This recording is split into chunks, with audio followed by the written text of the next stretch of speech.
We are living in a computer-programmed reality, and the only clue we have to it is when some variable is changed and some alteration in our reality occurs. We would have the overwhelming impression that we were reliving the present, déjà vu, perhaps in precisely the same way, hearing the same words, saying the same words.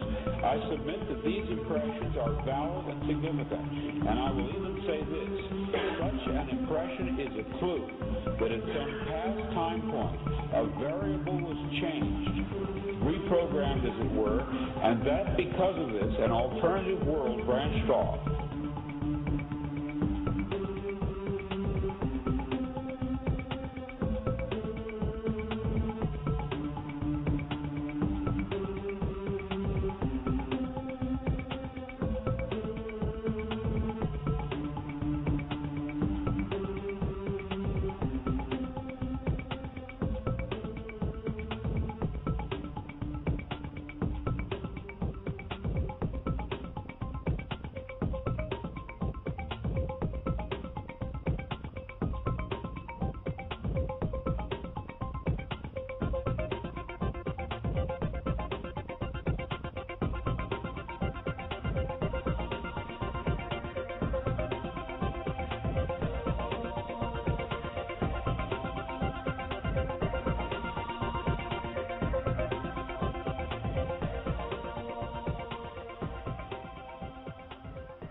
Good morning and welcome to the Friday edition of my rapidly expanding radio network of one. This is the Friday Farcast. I'm Robert Phoenix. I'm your host for today and most Fridays, in fact every Friday. I don't think I've ever had anybody sit in on my show for me. That would be interesting, don't you think? To have somebody sit in for me? Although I have to say though, I would probably be nervous that they I'm one of these Lou Gehrig, Wally Pipp guys. I'm going to be Lou Gehrig. I don't want to be Wally Pipp. If you don't know what I'm talking about, Wally Pipp was the first baseman for the New York Yankees. He got injured, and Lou Gehrig took his place, and then for one game, and Lou Gehrig didn't sit down again until he retired from pro baseball. So Wally Pipp is synonymous with losing your job to somebody because you take a day off. Now, there was no fault on, Wally Pipp was a fine player, and it wasn't like he was slacking. He just got hurt. So the Wally Pipp meme is very big in sports. You never want to be Wally Pipped. And I don't want to be Wally Pipped with my own show. So it's doubtful because I don't think me as a general manager or station owner would necessarily hire anybody else to step in who could Wally Pipp me. Maybe that's just a control freak thing. I don't know. That's just the way it is. Here I am. It's Friday. I'm glad to be back with you. I did miss you on Wednesday. At 10 o'clock on Wednesday, I started going through imaginary astrology calls in my head. That's how much I missed you. But I'll be back this coming Wednesday, and we're going to be doing the same thing. It was just a blip on the radar this Wednesday. We'll be back this coming Wednesday, full force, strength to strength, all that stuff, talking about astrology, doing charts. Speaking of astrology, I've been approached to do a webinar on the square, the big upcoming square, and it could be a very interesting webinar, and it would include myself and at least one, maybe two other people, and we'll have more information on that as the days progress. I'll probably know more about it next week. And it would be a webinar where we'd be breaking down the upcoming major square with Pluto and Uranus. And it's going to be, this dance between Pluto and Uranus is going to be happening for a few years. And a good friend of the show, Theo White, his take on this goes, not even his take, it's his model of the square goes all the way up to 2020. And we're going to be dealing with really turgid and intense aspects that are hitting us from a social perspective, which is Pluto and Capricorn, and Uranus and Aries, which is a very personal aspect. Aries is extremely personal. It's the individual, it's the self, it's the will, right? And Uranus is the radical application of the will. Hence, we had all these, the color revolutions.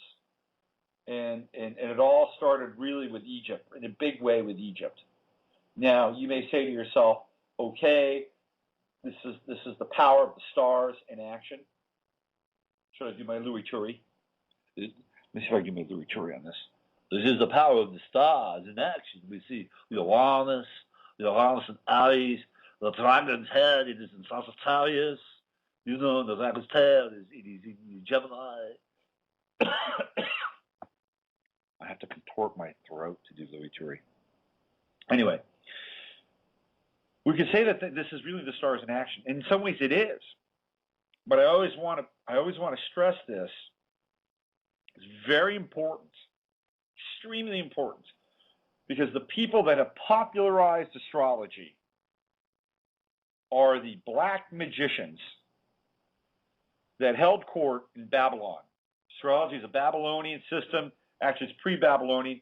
Theoretically, there's this concept that I more or less align with, that astrology was brought to Earth by the Anunnaki, theoretically. It is talked about in the Epic of Gilgamesh, and Enki was one of the progenitors of astrology, theoretically. But what astrology has been used for has been the manipulation of time and space and event-based outcomes by the black magicians of Babylon. And we're here to reclaim that. I've never really said that before on the program, but we're here to reclaim that. I'm here to reclaim that. Fuck all this occult stuff around astrology. It's like I got dumped by this guy, Dr. Eric Karlstrom, because my website was too occultish. Well, screw that. It's like, we're here to take it back. I'm here to take it back. And, the symbols are our symbols. They're not Lucifer symbols. They're not Satan symbols. These are our symbols. This is the geometry of multidimensionality, okay? And if we enter into this with care and consciousness and love and respect and understanding that it all emanates from a source that is us and is yet greater than us, but one of the greatest in some ways Zen koans of our experience here as humans in this body, it is us and it is not us. That we are points of the universe and we are the universe itself. We are God, we are not God. I mean, this is the great Zen koan of the universe. And as long as we have that respect and we maintain that perspective, and we have a sacred relationship with it, and we tip our hat to the divine, that we never give the symbols more power than they themselves deserve, and yet we understand and recognize that they are potent, and they are.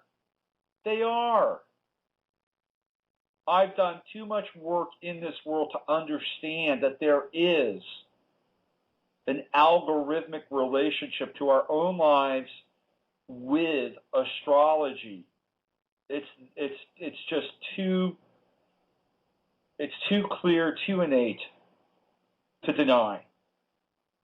And that's my understanding of it. And you can say, I create my own reality, so therefore it's all going to fall. It's all going to fall, fall out from that perspective. Maybe. One of my early teachers, who was a very, very interesting, odd guy. He's a really odd guy. I've never really talked about this. And by the way, we're going to get into freedom today. This is going to be the theme of today's show. It's going to be about freedom. And freedom just took a major kick to the nuts today because CISPA was passed by the House. We're going to talk about that. It's going to be a big part of the show. And we're going to talk about freedom. I'm going to talk about the truth movement, the quote-unquote truth movement.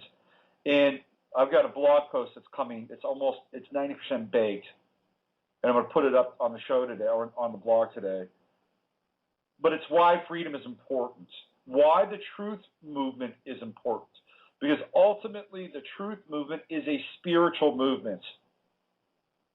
It's a spiritual movement, and it needs to be honored in a way that is really important. I'm going to talk about that.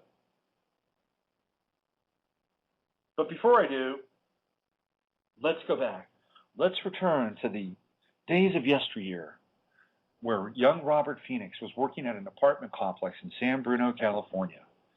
It's the end of the 70s. In fact, it's 1980. The 70s have just ended. And yet, the freewheeling, swinging singles, energy, scene, vibe, so vibrant in the 70s, though ebbing, is still very much in effect.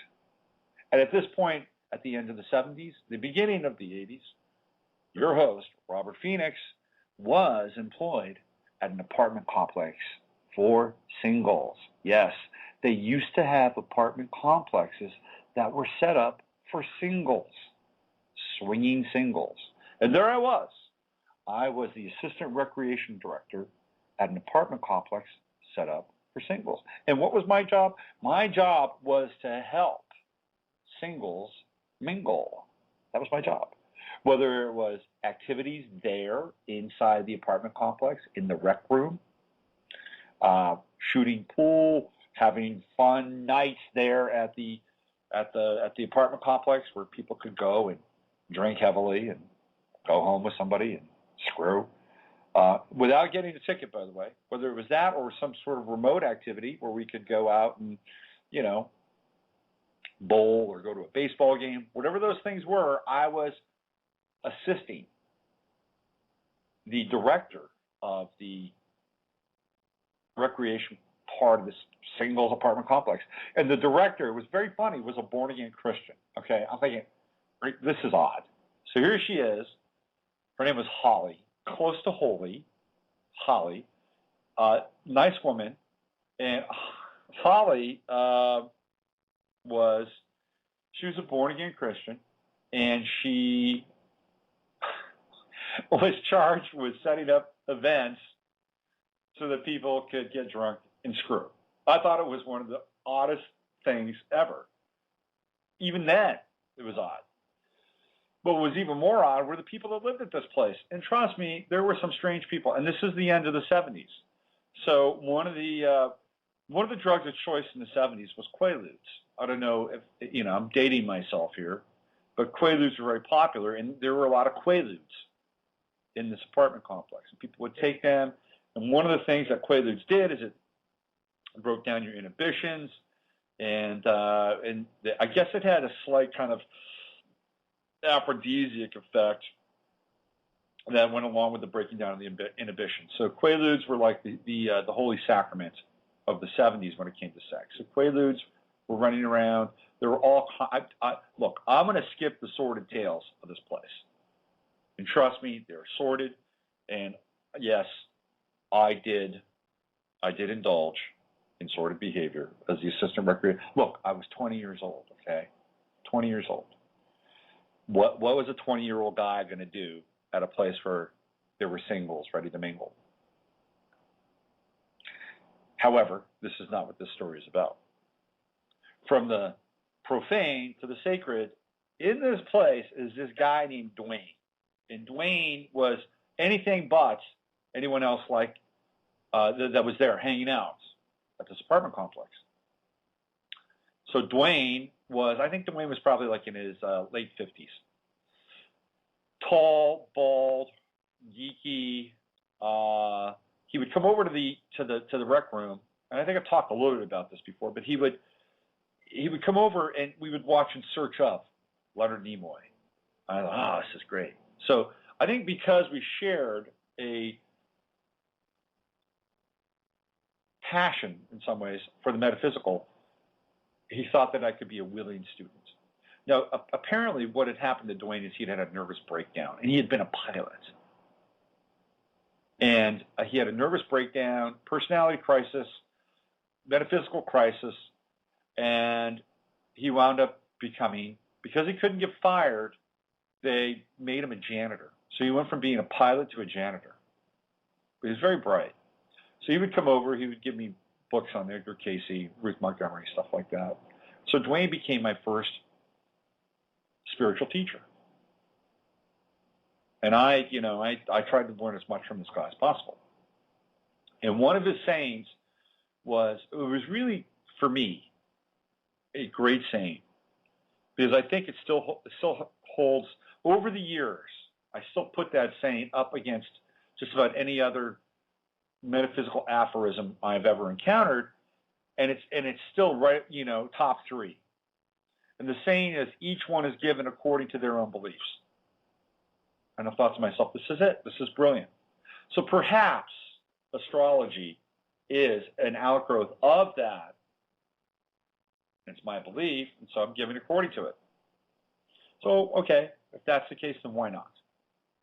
Then I'll just hold it in the highest regard as possible and reclaim it, and that's my belief until I need to reevaluate my belief, and therefore I can let it go and maybe move on to something else. But for now, it's got a lot of credence. And with that, we're exploring this possibility of doing the webinar with the upcoming square. So let's look at the kick to the nuts that's happened for freedom. The House passed the CISPA bill, which is the cybersecurity bill. That happened yesterday. This is from Politico.com. I'm going to read this to you, and then we're going to do the perp walk. And the perp walk is we're going to out who voted for this bill. And I'm going to tell you why this bill got passed. It has nothing to do with security or protection. Trust me, it doesn't. The House passed the controversial CISPA cybersecurity bill on Thursday, defying a White House veto threat and throwing the issue squarely into the Senate's lap. Now, the White House, here's what's going on with the White House. I don't know whether you know this or not, but Barack Obama is in a semi-open war with Israel. And Benjamin Netanyahu and Barack Obama are like oil and water right now. And it seems to me that there's been a break in the Israeli Jewish American faction of the White House and the Bush Jewish American Israeli faction of the White House. And if, by the way, if Mitt Romney is elected, you're going to get the Bush Jewish American Israeli version of the White House all over again. So welcome back the neocons who were responsible for staging 9/11. They're going to come right back into the White House. Now, what's happened with the Obama Jewish American Israeli contingency? Now, every president's got to go and essentially bow before AIPAC to get elected. So it's AIPAC and JINSA. Those are the two big lobbies that any president has to go before in order to get vetted and elected. That's just the way it is. That's politics in America. So what happened with Obama is that so if you look at his team around him, right, he has David Axelrod, David Plouffe, and Rahm Emanuel. Valerie Jarrett, I believe, is part Jewish.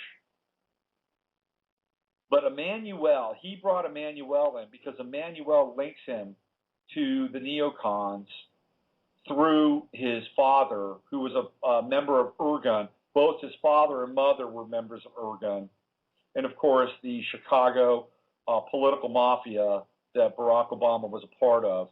But Emanuel is a Wall Street insider. He's a Hollywood insider. His brother, Ari Emanuel, the Emanuels are very powerful. Ari Emanuel is a super, super powerful Hollywood agent. I believe Ari Gold, who is a character in the show Entourage, is based on Ari Emanuel. Ezekiel Emanuel, who is Emanuel's other brother, Rahm Emanuel's other brother, helped write the Health Care Act. Ezekiel Emanuel is a scientist, doctor, and a closet eugenicist. So the Emanuels are like a freaking power trio. And I believe that Obama, who has been linked to Rahm Emanuel as having a very close relationship, if you know what I mean.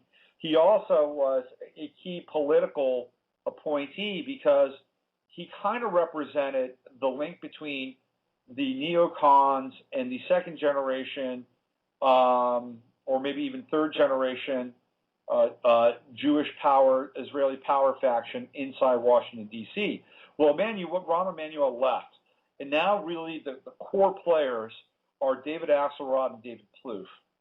These are the core players now inside the Obama White House. And these guys are not neocons.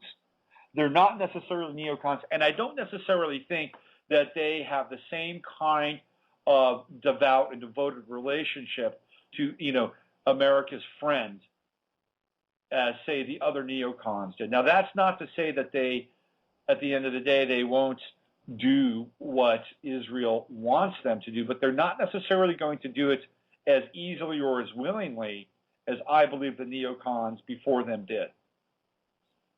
There seems to be a real struggle, with this clique and guard around Obama, and Obama having a slightly antagonistic relationship with Netanyahu. Now, some people may say, "Oh, that's just theater," and that everything that Israel wants, Obama will do. I'm not necessarily sure about that. But I know that anything that Israel wants Mitt Romney will do, that is undeniable. He's very close to Benjamin Netanyahu, very close, and he's already said that these are the people that are going to be in his cabinet, and they're all Bush people, okay? So if Romney gets elected, we're dealing with another iteration of Bush. So there you go. All right, so the reason why CISPA, I turned this thing off. The reason why CISPA passed has nothing to do with security. Well, it does. It has a lot to do with security, but, I'm going to do this. It has a lot to do with security, but it's not the same reason why you think, or it's not the same version of security that you might think it is. If you look at security, the largest security firms, by the way, in terms of cybersecurity, are based out of Israel. That's a fact, Jack. And these security firms are lobbying Washington all the time. They're lobbying Washington all the time. They want to get security is a huge industry. It's a multi-billion-dollar industry. That's why these bills get passed. It's not because they want to make sure that Americans aren't, cooperating with the phony enemy, the fake enemy, the phantom enemy. No, that's not it at all. Number one, they want to get as much information on people as possible because it represents the eye of Horus at the top of the pyramid, the all-seeing eye. That's security, obviously. But it's also money. Money, money, money, money, money, money, money. They can tax people. They can take that tax money and they can pay these security companies to run their massive software, to build their centers in places like Utah, which is where, by the way, Mitt Romney is from. Well, he's from Michigan, but his people are from that part of the world, Utah. So it's money. It's a big money drain, number one. And so there's a lot of lobbying going on. This is why CISPA passed. And the reason why the White House might veto it is because, number one, Obama might have made promises to people like Google, although I think Google might be in favor of CISPA, to be determined. But Obama has done a lot of stumping here on the West Coast for money with Apple, with Amazon, with Google, with Facebook. These are the big money contributors to the Obama campaign. So if those companies are not in favor of CISPA, Obama will veto it. Clear and simple. If Obama wants to piss off Israel and the Israeli security companies that are going to profit from CISPA, he will veto it. Those are the only two reasons Obama will veto it. It's not because Obama has any skin in the game for Americans and their freedoms or anything like that. It's power, it's money. Let's get that straight, okay? House Intelligence Committee Chairman Mike Rogers, Republican Michigan, said the bill was needed to prepare for countries like Iran and North Korea so they don't do something catastrophic to our networks here in America. Give me a fucking break. North Korea is in the Middle Ages. They're in the Middle Ages. They can barely feed their people, let alone create sophisticated networks that would hammer us in America, where they hate us for our freedoms. The final tally was 248-168. Enough to pass the measure, but not enough to override the threatened veto. 42 Democrats broke with the White House to vote for the bill, and 28 Republicans voted against it. Of course, Republicans are going to vote for this thing. Why are they going to vote for it? Because Republicans are strong on security. This is where the Republican Party makes me want to just vomit. Yes, we're into lesser government, but more war, more security. Yes, yes, yes, yes. We'll take money away from all these things that theoretically keep our tenuous infrastructure and nets in place. We'll take money away from that, but guess what? We'll put more money into building an empire and more money into imprisoning you here at home. Republicans are fucking phonies. They're phonies. They say they stand for all these, freedom and family values and, what made America great. Bullshit. Bullshit. You want a Republican, you want the emblematic archetypal Republican, you're staring them right in the face with Mitt Romney. That's the Republican archetype. It's staring you right in the face. Republicans are phonies. And the 42 Democrats that broke, they're phonies too. Democrats don't necessarily care about your rights. They only care about your rights if you're going to get reelected. Democrat, and I've never really said this before. Okay, let's break this down. Here's where I think I'm going to give you my interpretation of Democrat and Republican. You ready? Democrat, communist. Republican, fascist. That's what they are. They're soft. They're the soft-coated gel that separates the toxic liquid that is the distilled nature of each one of their parties. Democrats are communists. Sorry, they are. And yet, and what they do is they wrap all these nice little platitudes and, the common man and, yes, freedom, like the ACLU. The ACLU is useless. ACL useless is what they are. And why are they useless? Because the ACLU, it's like, for instance, right, the ACLU, every time they come out for something, they come out for, like the NDAA. The NDAA, the ACLU was backing a version of the NDAA that had different language in it. But they were still backing it, right? Oh, we don't like this language, but we like this language. But they were still in favor of it, which basically is saying, hey, we're gonna be respectful of your right to be enslaved. That's what they were really saying, and they do this all the time. The ACLU does this all the time. It's really funny. It's kind of like, this is how the game is rigged. I get people on my Facebook page sign this petition to make sure that GMOs are labeled. on all products. Okay, great. What does that do? Well, okay, we get GMO labeled products, but what it's really doing is it's enabling the whole concept of GMOs. It's like, okay, if I sign this, really what I'm doing is like I'm saying GMOs are okay. Just let me know about them. You see how this is framed? They always give you the lesser of two choices, but the choice is almost always empowering everything that you don't want. It's like, okay, yes, please. I want to know which products have GMOs. But you're legitimizing GMOs in the process.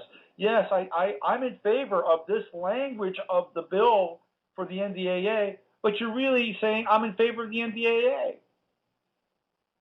It's these phony outs that are created by the ACLU and organizations like them. The SP, the Southern Poverty Law Center. That's another one. And really what they're doing is they just keep, directing you and guiding you and navigating you into kind of this, kind of socialist, communist reality. Because let's face it, this is where it's all getting truncated into. And then you have the Republicans on the fascistic side of things just getting ready to put a boot to your neck under the guise of freedom. And so what they're doing is they're playing tag team with each other. These guys are going to do the fascist side, these guys are going to do the communist side, and they're just going to kludge this thing, morph it together, and what we're going to have is this beast, which is really the worst of like the Stasi and Chinese economics. That's what we're getting. They're just playing tag team with each other. And most people think that the Democrats really stand for the common man and their rights, and the rights of women, and the right to the right to the body, and the rights to be to be gay, to have gay marriage, rights, freedoms, and yet 42 Democrats broke with the White House to basically ensure that your freedoms on the internet are going to get more and more truncated. And to me, that has nothing to do with rights and has everything to do with, getting reelected and making sure you get that nice fat pension at the end of the day, and you get your nice fat health care, which, by the way, is very different than the health care that you and I are going to get. Trust me, it is top shelf health care, blue ribbon health care, and all the perks that go along with being in elected office. Junkets, sabbaticals, you name it, they got it. And they're in the business of getting reelected, and right now the big money is on security. So let's read on, shall we? The administration and Democratic critics opposed the bill because of privacy and civil liberties concerns. The other main sticking point was that, unlike a Senate bill by Joe Lieberman, Independent, Connecticut, it's really funny. It's really, really funny. It says here, Lieberman, and then it's got the parentheses, right? So it's usually R hyphen CA, which would be Republican California, or D hyphen NY, which would be Democrat New York. For Lieberman, it's I for Independent hyphen Con, CONN, for Connecticut.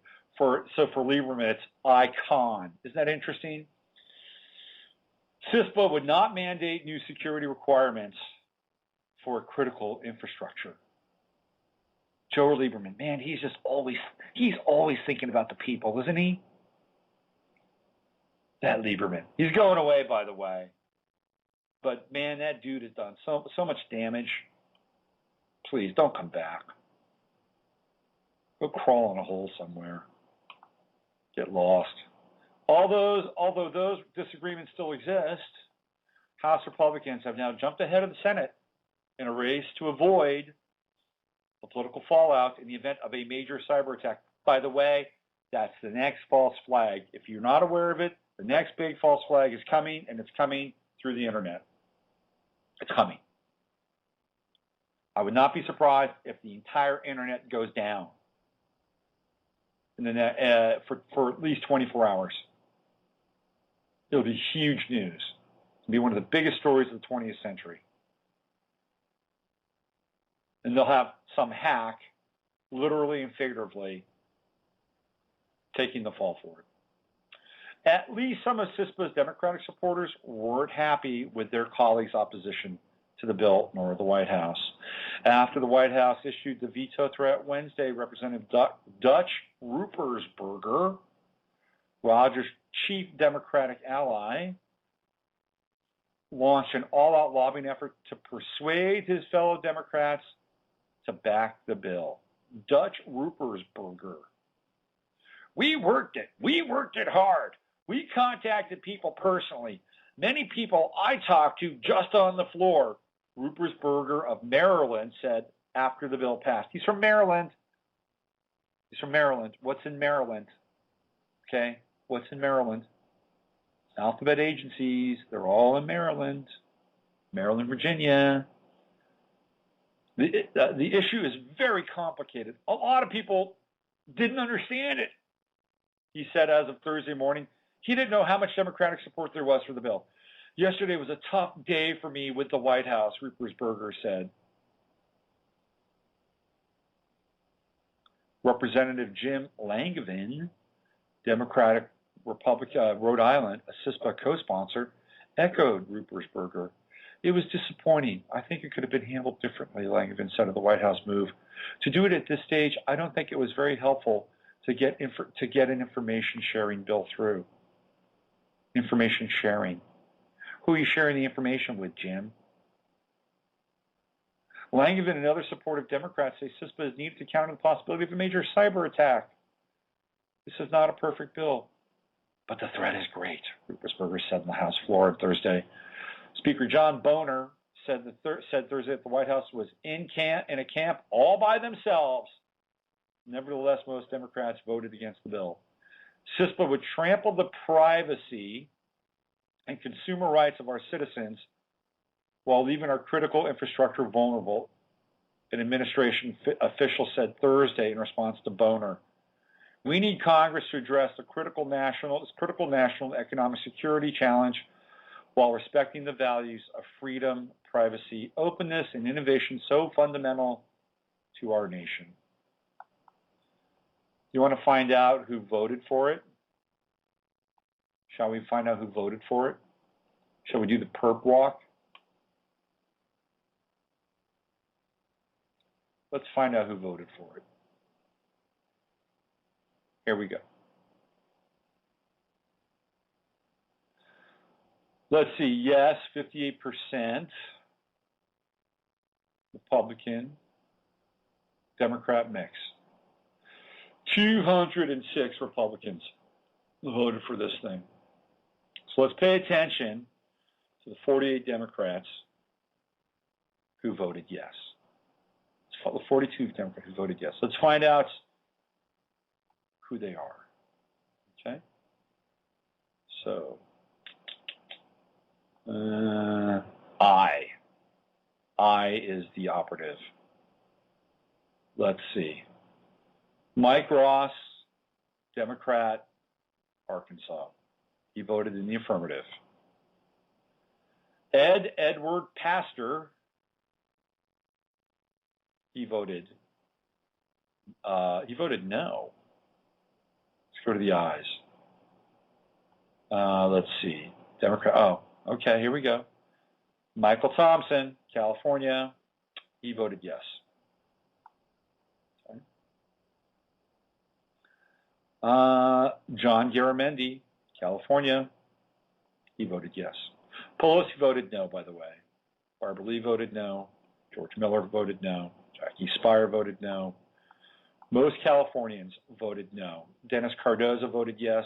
Jim Costa voted yes. These are Southern California Democrats, by the way. Let's see who else voted yes. California.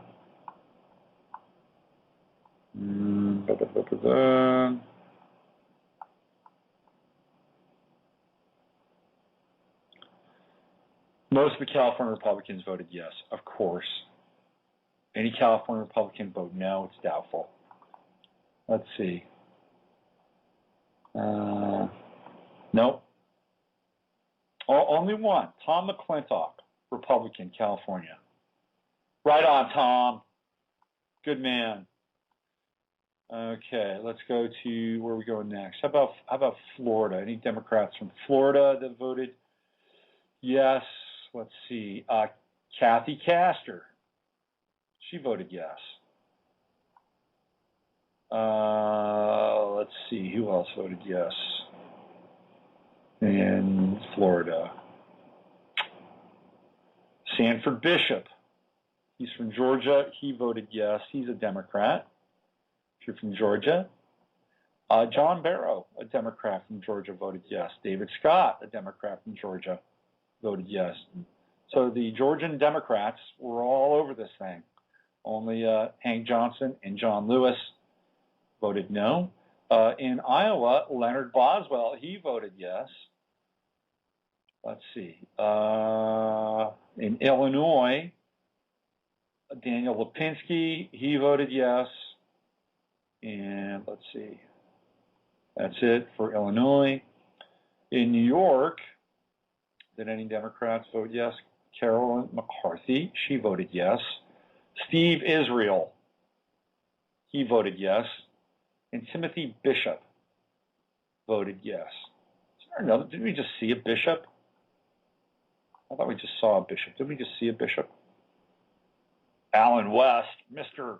Let me do my Alex Jones. Alan West, Mr. Freedom from Florida. He voted yes. Who else? Who else voted yes? Let's see. Heath Schuler, Democrat. Heath Schuler used to play quarterback.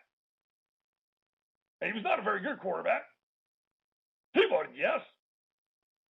Let me tell you, people. Let me tell you, we are rapidly moving to a techno-fascist state. And if you don't understand it, well, there are coffins waiting for you right now in Georgia, okay? They're waiting for you.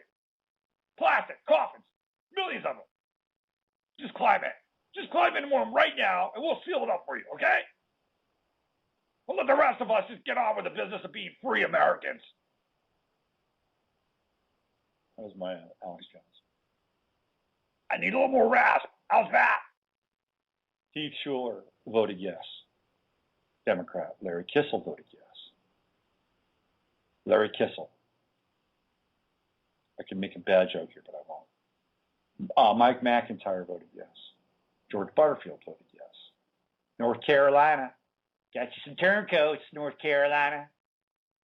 Got you some Democratic turncoats. Benny Thompson, Democrat, Mississippi, held the line. Way to go, Benny. No. Emmanuel Cleaver from Missouri. He voted no. Good for you, Emmanuel. Here's a funny one. So in Missouri, they've got a guy named William Clay, and they've got another guy named Todd Aiken. So Missouri has two representatives, and together they're Clay Aiken. I find that interesting. Funny. We have to laugh every now and then. Of course, Michelle Bachmann, she voted yes. She's such a tramp for Israel. Let's see. Who else voted? Who voted no? Voted yes. Any Democrats vote yes? Colin Peterson from Minnesota. He voted yes. Let's see who else do we have here. Michigan. Any ayes from Michigan? Michigan held the line. Good for Michigan. John Conyers held the line. He voted no. Let's see. Anybody else from Michigan that we know? No. Okay. What about Maryland? Of course, the Troopers Burger. The Troopers Burger. He voted yes. He led the charge. The charge of the Light Brigade. Steny Hoyer from Maryland voted no. John Sarbanes the founder of Sarbanes-Oxley, he voted no. Barney Frank voted no. All the Massachusetts Democrats. It's amazing, man. Massachusetts is just, it's all Democrat. All Democrat. They all voted no. It's incredible. Massachusetts is all Democrat. It's fun. It's fun to look at this stuff, actually. Louisiana voted no. Let's see. The one Democratic representative, Cedric Richmond, no. Ben Chandler from Kentucky, he voted yes. Let's see. Any of the ayes? Joe Donnelly from Indiana voted yes or aye. Aye, Capitan. He voted yes. Let's see. William Owens from, what state is that? The lovely state of Ohio. Yes, he voted yes. William Owens voted yes. Kathleen Hochul voted yes. Louise Slaughter, no vote. Way to go, Louise. No vote. Mike Pence, no vote. Larry Buxton, no vote. These are just some of the no voters. No vote. Maybe you should get no vote next time you run for office. Coward. Let's see, who else do we have here?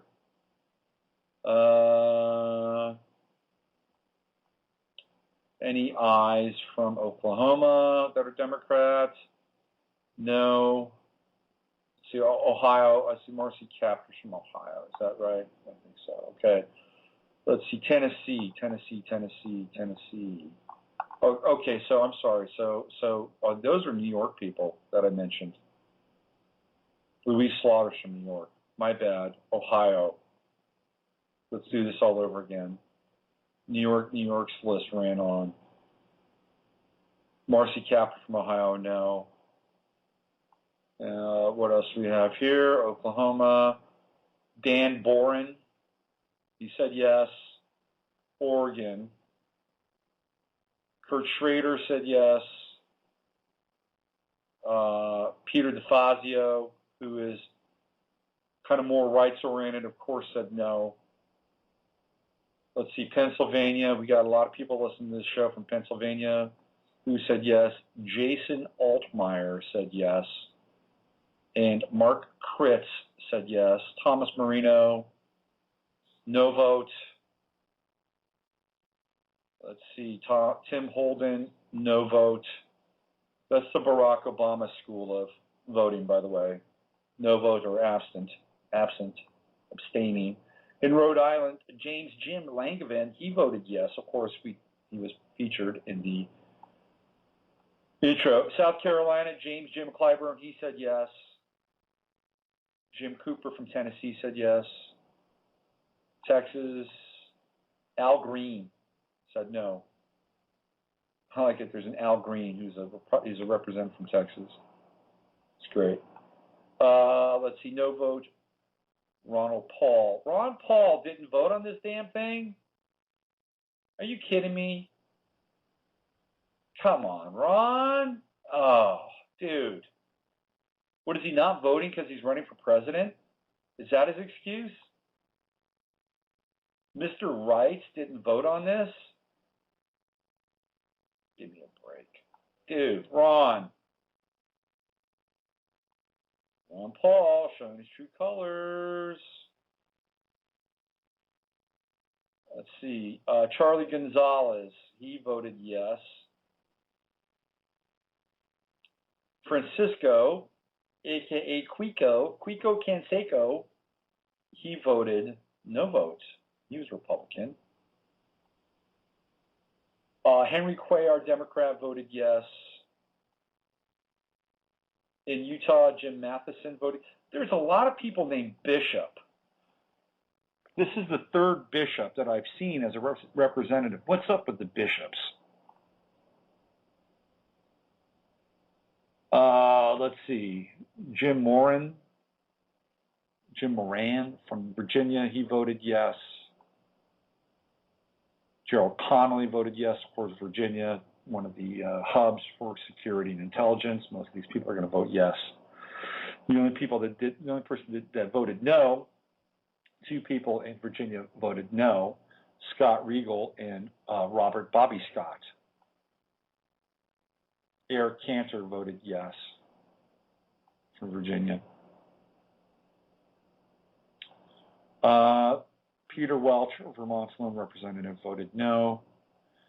From Washington State, Rick Larson voted yes. Norm Dix, who has been a representative in Washington State forever, voted yes. Adam Smith voted yes. In Wisconsin, all 3 Democrats stayed home and voted no. In West Virginia, Nick Rahal voted no, the only Democrat there. And Wyoming, their lone representative, Cynthia Lummis, a Republican, of course, she voted yes. So there you go. That was the perp walk for CISPA. It's got to go before the Senate. Senate, of course, is Republican. You think it's going to pass the Senate? Absolutely.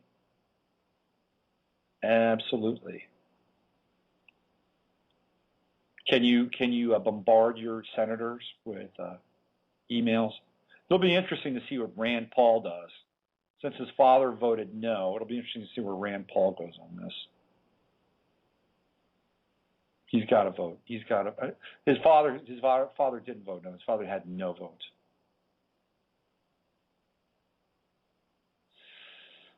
So what else is happening here? ACTA hit a stumbling block. Thank God for that.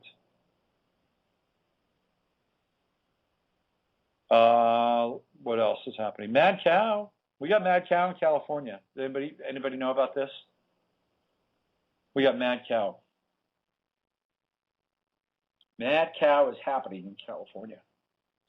Mad Cow, I got to tell you, people say, oh, you got a case. I knew of somebody who had Mad Cow back in the 90s, okay, here in California. I knew 2 people that had Mad Cow. One was the mother of a friend. Another was a guy who somebody else knew who was a very smart, very together dude, and he just went. So this case of Mad Cow, there's nothing new about it. I would say most cows are infected with the Creutzfeldt-Jacobs disease. It's the way it is. And by the way, this was a dairy cow, wasn't a meat cow, a dairy cow, which means that it's probably being transmitted through milk. And the cow is from Hanford, California. If you live in California, you may want to look at the dairies in Hanford. So organic, is obviously the way to go. It's the only way to go right now. Probably steer clear of cows, unless they're absolutely organic. This is what John Teeter talked about, by the way. If you're looking at the Teeter timeline, if you're keeping score at home, just check that box off with the Mad Cow thing, because Teeter talks about Mad Cow from the future. He talks about Mad Cow. And he talks about how Mad Cow winds up killing lots of people. And by the way, Mad Cow is not a pleasant way to go. You just may as well just have somebody put a gun to your head.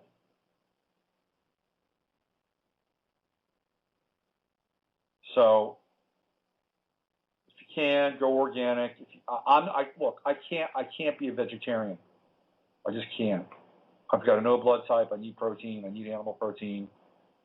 I'm a caveman. It's just the way it is. I tried it. Didn't work for me.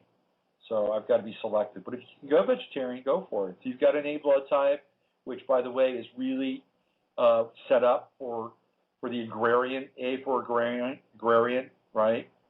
That's the agrarian blood type. Go vegetarian. Grow your own vegetables. That's the way to go. But if you're not, if you're an O blood type and you need animal protein, then figure it out. Do chicken if you can. Do organic free-range chicken if you can. Do organic beef if you can. Grass-fed, I guess, but grass-fed cows are getting radioactive grass thanks to Fukushima.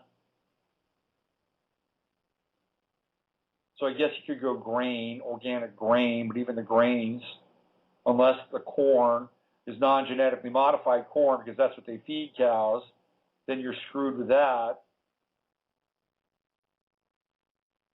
So, look, they're blocking the exits here. It's not impossible, but they're blocking the exits. There's a movie called No Way Out. It's one of my favorite films of the 70s. Is it the 70s? That was the 80s. I believe the director was Roger Donaldson. And it stars a very young Kevin Costner. So it's an interesting film. And it's Kevin Costner and Sean Young and Gene Hackman. Gene Hackman plays a congressman and it's at the Pentagon, by the way. And they believe that Kevin Costner is they believe that there's a Russian spy inside the Pentagon. It's a very good movie, and there's a lot of trapdoors in the film, and it's very instructive in some ways. And Kevin Costner is actually really great in the film, and the sex scene, it's not even a sex scene, it's more of a seduction scene between he and Sean Young at the beginning of the film is actually pretty hot, if you like that sort of thing. Will Patton is also in the film, and I was going to write about Will Patton. I might write about him at some point. He's one of these guys that shows up in all these movies that are really interesting, kind of meme-driven, predictably programmed, hidden in plain sight kind of films. Will Patton is a guy that shows up in a lot of them. And, of course, he's in No Way Out. And in the movie, all these exits are being blocked off. And in a lot of ways, that's kind of where we are. No Way Out is the cinematic metaphor for the no way out at this point in time, right? This is what's happening. They're shutting down the exits. They're shutting down the homeowner exit. That's Agenda 21. They're making it harder to buy homes. They're making it harder to keep your home. People are getting their homes, taken by banks for sending their, banks will surreptitiously change, where their payment is supposed to go. Or maybe the payment was on time, but now they're saying, oh, your payment has to be in, 48 hours ahead. They're creating all these little trap doors so they can go in and snatch people's homes. And the reason why they want to snatch the homes is because they want the land. It's not the homes, it's the land. And the land is part of Agenda 21.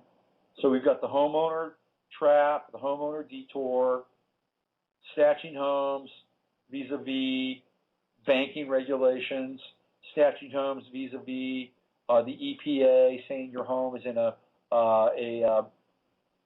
protected wetland or some bullshit like that. There's a snatch there. There's a snatch by keeping your home. There's a snatch with not being able to make your payments. Now that's in the whole concept and ring of hell would be underemployed or unemployed. Then that's one series of exits. Home ownership being taken away vis-a-vis Agenda 21. Then there's the food thing, right? You've got tainted beef. Then you've got genetically modified foods. You've got you've got fluoride in the water. Then you've got all these bills that are the Food Safety Act and all this crap that really is going to keep you from growing your own food. If you want to get out of that loop, no, you can't grow your own food. So you can't grow your own food. You can't own your own home. Okay, what else? Okay, let's make gas $5 a gallon so you can't drive very far. And let's make it so that we have to buy all these tiny, tiny cars so we can actually maximize, how far we can drive. Let's close that exit off. How about travel? Let's make TSA just completely autocratic and fascistic so that you don't really want to travel. And if you do travel, you've got to get, a fair amount of radiation going through their scanners. And by the way, defer and have your rights and freedoms literally stripped vis-a-vis an X-ray. So there's the metaphor for being stripped, right? You don't have to strip down, but they will strip you down with an X-ray, and they will strip your rights in the process. So that exit's being closed off. You see how all this is happening? The exits are being closed. Closed, closed, closed, closed, closed. And now the internet exit is starting to be closed. So these are the bars that are being erected around you, and you don't even really know it, do you? Most people don't, but they are. And so why is the truth movement important? And this is where it's all going today. And guess what? After you hear this song, I am going to tell you why. That's right. I am going to tell you why. So what do we want to hear today? Let's see, something that is rights protected, obviously. What do we got here? Let's go with, how about, where is this? I got to find this song.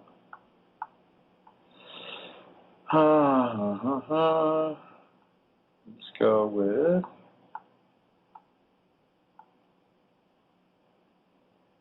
how about a little Constance Denby? Should we do Constance Denby?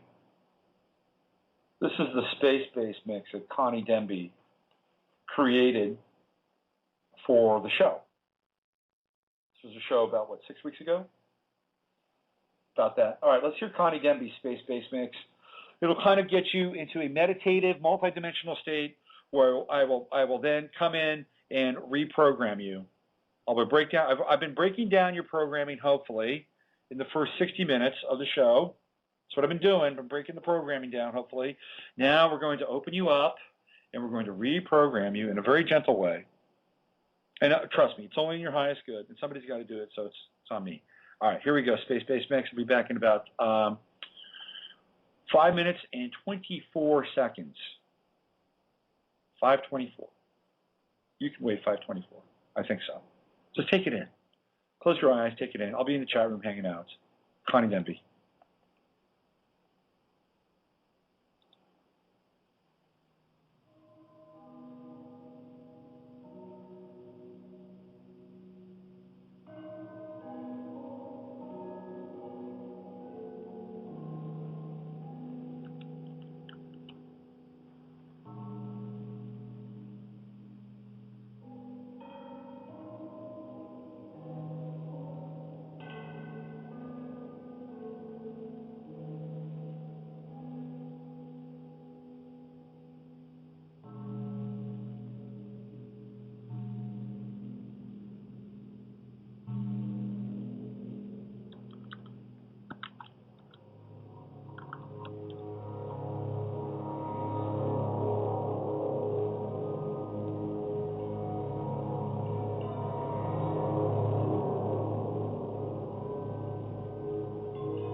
Don't you just feel so much more peaceful right now after taking in that sonic meditation? Big thanks to Connie Demby for putting that together for the show. Good for her, and really grateful for that. So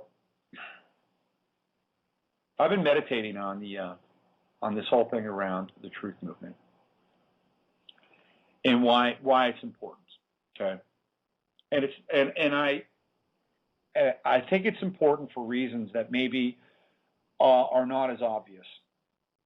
Okay, so here's my take on it.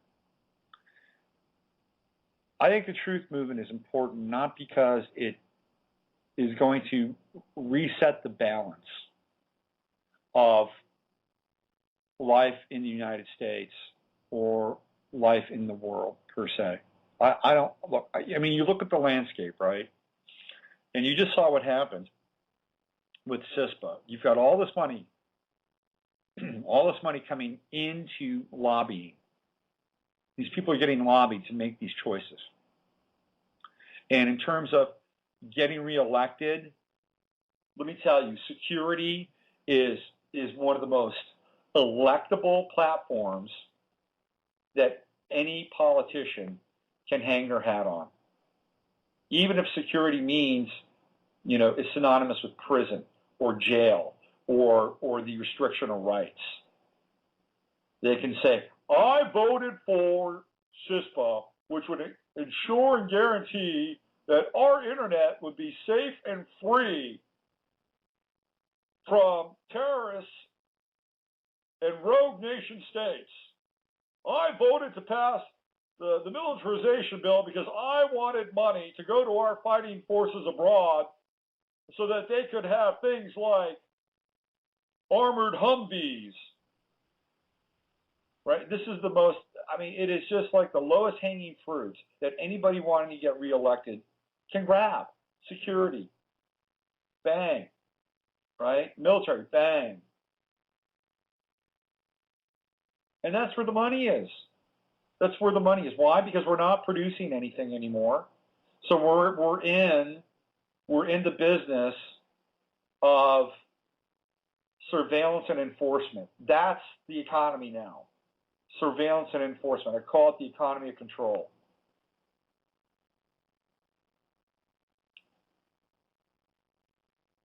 And these guys sign off on it, women too, because it looks good on their voting record. Unless, of course, they're from Berkeley, California, in which case they don't want to vote for it because even the lefties in Berkeley, who are really theoretically, sleeping communists, even they realize how egregious it would be. And I don't know about lefties in Minnesota because your people voted for it. Ours didn't. But so if you look at this now, you've got all this money that's being poured into these systems of control. You've got Monsanto, who is literally genetically modifying every fruit and vegetable on the planet. That's their goal. Every fruit, every vegetable, every grain is on the genetically modified list for Monsanto. Why? Because they'll own the patents on every genetically modified fruit, vegetable, and grain. And when they own the patents on all of them, they own the planet. Okay? They own the planet. And they could say, sorry, we own the patents on apricots. You can't grow an apricot. Sorry, we own the patents on tomatoes. You can't grow a tomato. This is where they want to take, this is where Monsanto wants to take it. Do you think that they're all of a sudden going to say, oh yeah, you're right. You need to be able to grow your own food. Yeah, put us out of business. You think they're going to do that? No, they're not. They're not. Do you think TSA is going to go away anytime soon because people are pissed off? And no, they're not going to go away anytime soon. They're not. These people are entrenched, and they are entrenched with millions of dollars. People are employed. People go on vacations. People hire hookers. People. This is what they do with the money. They're able to pay lawyers so that when they get caught cheating on their wives, whether it's with a man or a woman or a farm animal, they can hire a good lawyer to keep their alimony down. This is why there's big money in this stuff. They're not going away anytime soon. So the truth movement, we can get all truthy about just about anything. And we are mocked. We are made fun of, by the way, starting from Stephen Colbert on down. Oh, you're a truther. Oh, you're a birther. It's the ad hominem attack on people that want to get to the bottom of shit. Getting to the bottom of shit is important. But I don't think by getting to the bottom of shit that all of a sudden we're going to turn this thing around and we're living in a Jeffersonian commonwealth with the internet at our disposal. I just don't think it's going to happen. I hate to break the news. I don't think it's going to happen.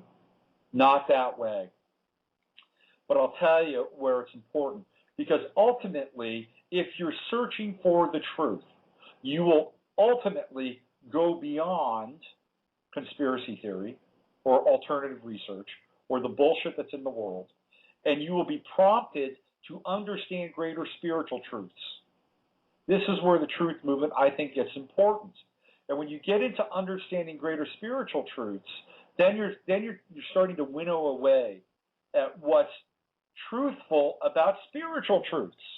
And then you get into the nature of the universe, right? Because Because, what are spiritual truths? They're allegories for how the universe works.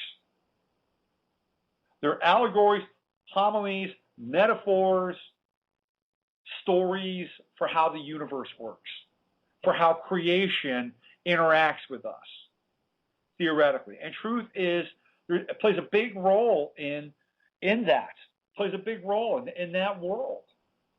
Because what is the goal? What is the goal to being human? Is it to die with the most toys? Is that the goal?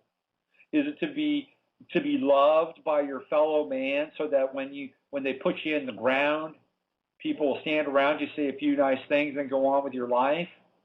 Is that the goal?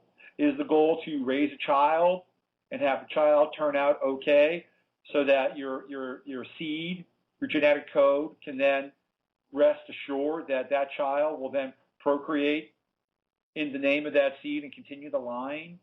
Is that why you're here? Is that why we're here?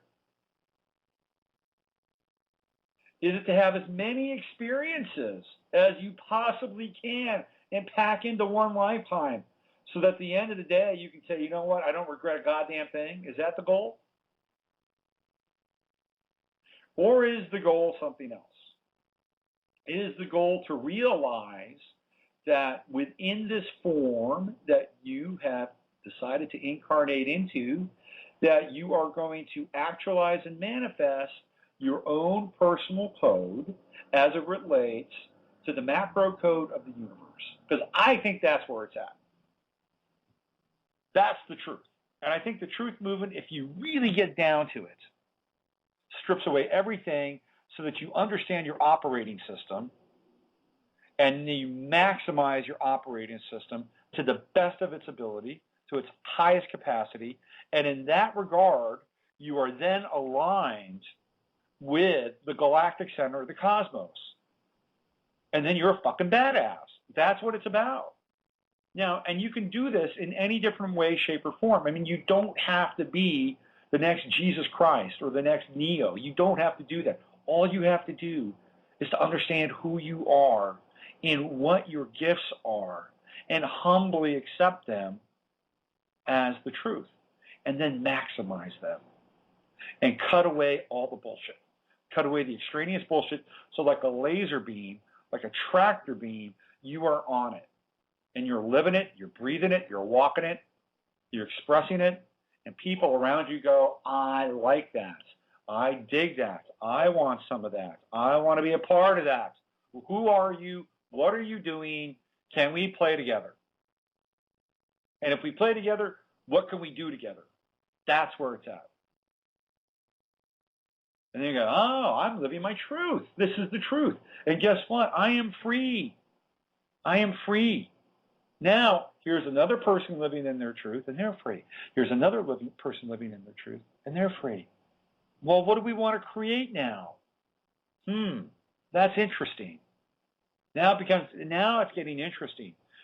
Now you have an organic assemblage of people, units of consciousness that are coming together. And what are they doing? They're creating. They're co-creating. And they're creating and co-creating out of something that is not reactive. Yes, you can look around and see all these things. Yes, the doors are getting shut. But now we have the power of creativity, with the power of vision. And we can work together in very unique ways.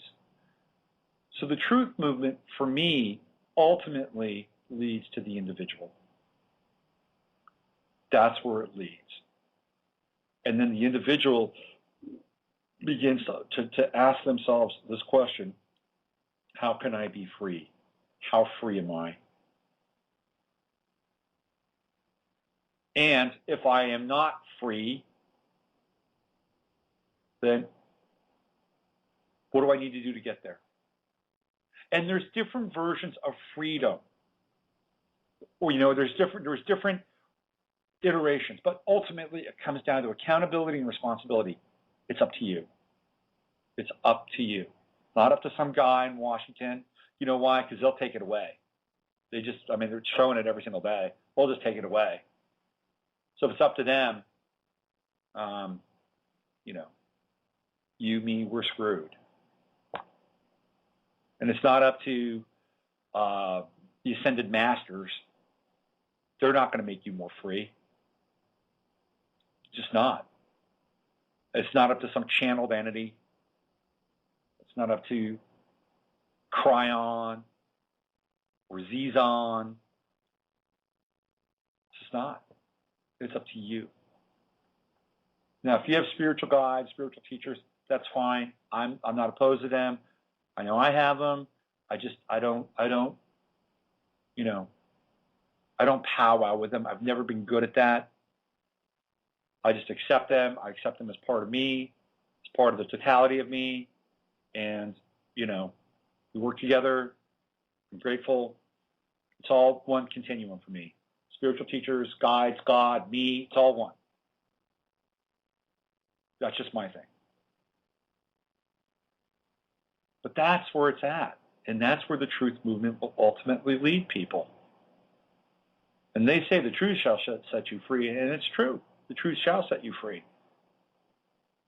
It will. But you see, it's saying the truth shall set you free, not us free, or not them free. The truth shall set you free. So the truth movement is a process, and it's a very important process, and we have to nurture that process, because what's important about it is what's on the other side of it. And it's like, okay, how can I be free? And once I begin to taste it, and once I begin to ground it, then what do I do with it? Who's there to play? Like I said, freedom is it is not something that is. It's really a paradox. It is easily understood and earned, and it's not. There's a huge price to pay for freedom. And the price to pay is really dying to all your concepts of what freedom is.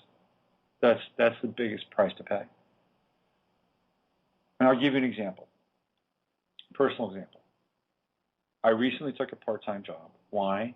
Because I need to have some extra money come into my house, come into my household, so I can pay for things for an 8-year-old boy that I brought into this world and I need to be responsible for. Now, as soon as I did this, my readings went through the roof, so now I'm double tracking. I got readings, I got the job, I got this radio show. And in my quest to be free, I've taken on more responsibility, which is ironic, isn't it? But one of the upshots around this is that his mom has gotten on my case for just, being the astrologer guy, being the conspiracy guy, being the blog guy, being the radio guy. She never thought that was enough. That it wasn't going to provide for my son's future or give her some breathing room. I was getting hammered. I mean, hammered. Emails. I'd be getting emails with expenditures. It was like, here's what you're going to be accountable for today, for one of these days, buddy. And the minute I took, really almost to the minute I took that part-time job, those emails stopped. Now, I have to ask myself, is it worth the peace of mind and the freedom I get from that peace of mind to have her now dealt with or taken care of and not hammering me around that? Is it worth it? To some extent it is. I got to tell you, it is. Now it's up to me, right? I've gotten little brother off of my back. And look, I don't mean to slight her. She's a good mom, and she's a good person. We really shifted our relationship. But anytime somebody gets on you like that, I don't care who they are, whether it's your mother, your brother, your ex-wife, your lover, when they get on you like that, they become little brother. And they morph into agents of the Matrix. That's just, my opinion. So now that that's taken care of, now I've got less time, which means theoretically I have less freedom.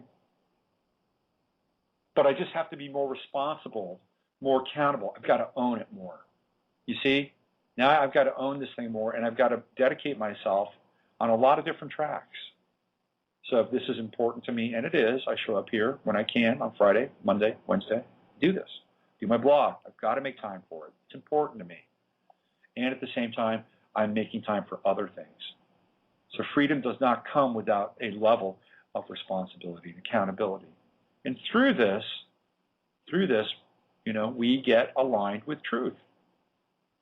And let me tell you, when I went through my conversion / revelation / breakdown breakthrough when I was 21 years old, I had a direct experience with, the only thing that I could liken it to would be like a ray of light, or like a ray of truth, that all of a sudden was being beamed and focused on me during that time. And it was a great experience to have that, because I knew what it was like to live in a state of truth.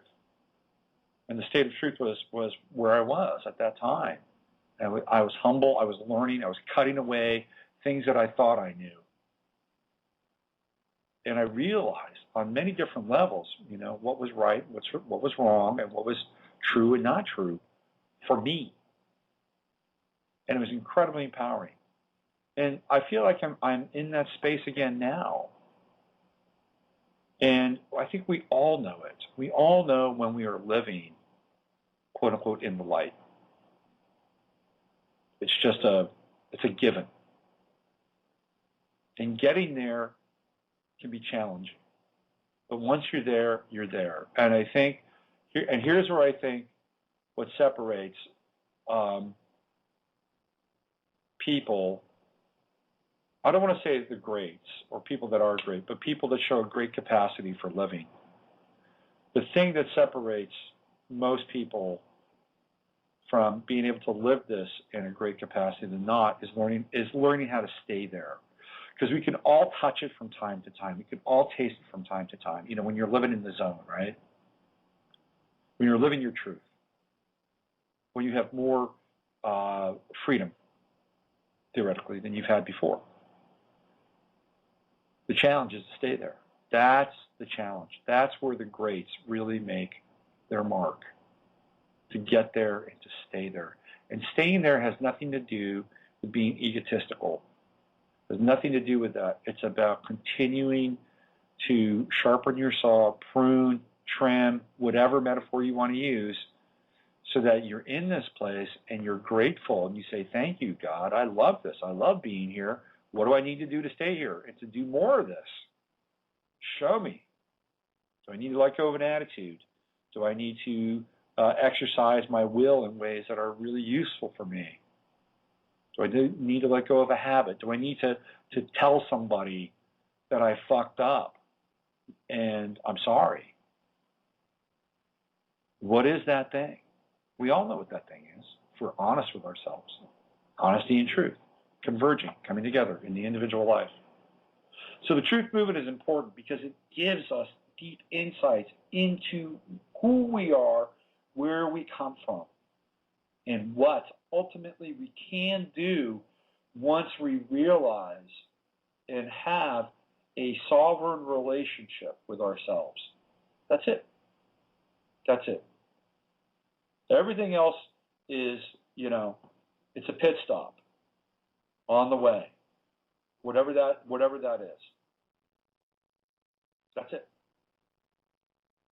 And some things can be enlightening, and some things can be interesting. Like when we look at, when I look at Madonna at the Super Bowl and all that shit, that's interesting. But it's eye candy. It's eye candy in a lot of ways. And it's really specific eye candy because now the Kabbalistic agents of the Matrix from Babylon, they know we're onto them, and they like that stuff. It's like, here, play with this. Yes, this is our world. These are our symbols. This is our religion, and we're indoctrinating you. Get hip to it. It's okay to do that stuff, right? It's okay to untangle it and to understand on some level, sort of the mega ritual that we're all kind of participating in. either consciously or unconsciously. But at some point, even that's got to drop away. Because that's an amusement park on the way to where you're going. That's all it is. All right. It's 11:30. I've been on here for 90 minutes, just talking. And I think I've pretty much said it all for today. So on Monday, what I'm going to do is I'll be talking again. I'm going to have some guests on next week, I promise. I sent an email to Michael Tellinger. Hopefully he'll respond soon. I want to get Michael Edward back on. I tried to get him on today. I want to get him back on. I want to talk about the golf with him on Friday, probably Friday next week. And then I'm also going to have a special musical guest on next Friday, hopefully. And so the guest thing is happening again on Friday. Trust me, it's going to happen. I can't talk like this every Friday. So, but next Friday I'll endeavor to get some very, very pertinent guests on the show. So that's it. We talked about freedom. We talked about responsibility. We talked about truth. And I guess over the weekend you can ruminate, meditate, cogitate, marinate on those concepts. Where are you? How free are you? How truthful are you with your existence, with your life? Think about it. This is Robert Phoenix. You have been listening to the Friday Farcast. Please join me again Monday for the Monday Mashup. And I will be back on Wednesday with Navigating the Astrological Matrix. And Friday again with the Friday Farcast. Special thank you to Erica Mermuse, my graphic artist. She's been doing all the graphics for the show and my Facebook page and some of the stuff on the site. If you need any graphic help or design or work, she's in the chat room right now. You can find her in the chat room, or you can find her on mermuse.com or mermuse.net. And she can handle some graphic needs for you, whether it's for Facebook, whether it's for your website, or whether it's for business. Check her out. She's extremely talented and helps out with quite a few things. And special thanks to everybody in the chat room who shows up, Mustang Sally, Gemini Sun, Carmen Gita, Sarson, Gloria, Daft Ada. And for anybody else that I'm forgetting to mention, my apologies, but thank you all for showing up, feeding me stories, feeding me bits of information. You're like my spiritual stringers. I love you all. All right, I'll see you on Friday for the Monday Mashup. Let's hear a little shakuhachi. This is for the people of Japan and Fukushima. Use your head to discern what's real, your heart to say what's possible.